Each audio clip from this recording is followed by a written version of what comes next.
ഒന്നിലധികം ഉംറകൾ നിർവഹിക്കാൻ വേണ്ടി ഉപയോഗിക്കുന്ന ഒരു മാർഗമാണ് ആയിഷ മസ്ജിദിൽ പോയിട്ട്, അഥവാ തൻഈമിലുള്ള ആയിഷ മസ്ജിദിൽ പോയിട്ട് ഉംറ ചെയ്യുന്നത്.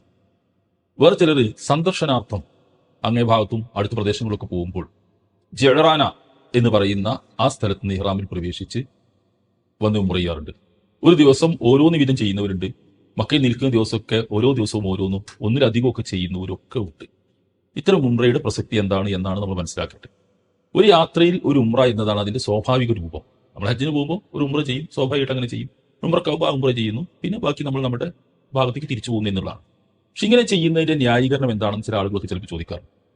ഇതിലൊന്നും നമ്മൾ മനസ്സിലാക്കേണ്ടത്, ഹജ്ജിനും ഉംറക്കും ഇഹ്റാമിൽ പ്രവേശിക്കാനുള്ള സ്ഥലമാണ് നമ്മൾ നേരത്തെ സൂചിപ്പിച്ചതുപോലെ ഒരു മീഖാത്തുകൾ എന്ന് പറയുന്നത്.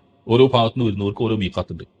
ഈ ജെഹ്റാനെയും അതുപോലെ തൻഈം ആയിഷ അള്ളാഹിന്റെ പേരുള്ള പള്ളിയിലൊന്നും മീഖാത്തുകളല്ലാതെ അതൊക്കെ ഹറമിന്റെ അതിർത്തികളാണ്. ഹറം എന്ന് പറയുന്ന ഒരു ഭൂപ്രദേശം, ഒരു ഭാഗം മസ്ജിദുൽ ഹറാമിന് ചുറ്റുമുണ്ട്. വളരെ വിശുദ്ധമായ ഭൂമിയാണ്. അതിൽ ഏറ്റവും അടുത്തുള്ള അതിരാണ് തൻഈം. അതാണ് ആയിഷ മസ്ജിദ് ഇപ്പോൾ സ്ഥിതി ചെയ്യുന്ന സ്ഥലം.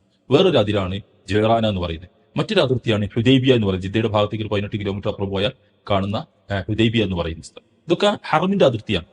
അപ്പൊ അവിടെ ചെയ്യുന്നതിന്റെ ഹിറാമിൽ പ്രവേശിച്ച് വരുന്നതിന്റെ യുക്തി എന്താണ്? ഒരു സംഭവം അതിനുള്ളത്.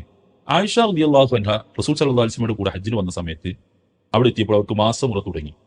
അപ്പോൾ സ്വാഭാവികമായിട്ട് അവർക്ക് തവാഫ് ചെയ്യാൻ കഴിയാതെ വന്നപ്പോൾ റസൂൽ അവരുടെ ഇഹ്റാം ഹജ്ജിന്റേതാക്കി മാറ്റാൻ പറഞ്ഞു. ദുൽഹിജ്ജ് 8 അവർ ഹജ്ജിൽ പ്രവേശിച്ച് ഹജ്ജ് നിർവഹിച്ചു. മറ്റുള്ളവരെ പോലെ ആദ്യം വന്നപ്പോൾ ചെയ്യേണ്ട ഉംറ അവർക്ക് ചെയ്യാൻ സൗകര്യപ്പെട്ടില്ല.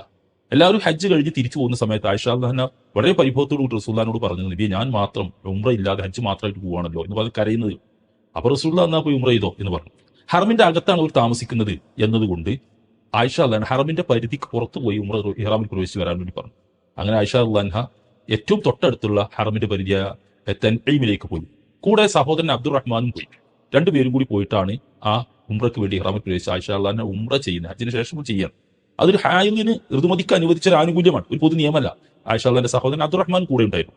അബ്ദുറഹ്മാൻ അതിന്റെ കൂടെയൊക്കെ നടന്നു. പക്ഷേ ആയിഷ റളിയല്ലാഹു ഉംറ ചെയ്യുമ്പോൾ അതിലൊക്കെ കൂടെ നടക്കേണ്ടി വന്ന, ആ ഇഹ്റാമിൽ പ്രവേശിക്കുന്ന അടക്കമുള്ള കാര്യങ്ങളൊക്കെ കൂടെ നിൽക്കേണ്ടി വന്ന അബ്ദുറഹ്മാൻ ഒരിക്കലും ഇഹ്റാമിൽ പ്രവേശിക്കുകയോ ഏതായാലും സഹോദരന്റെ കൂടെ മുഴുവൻ നടക്കണം, എന്നാൽ ഉംറ ചെയ്യട്ടെ എന്ന് വിചാരിക്കുകയോ ചെയ്തില്ല.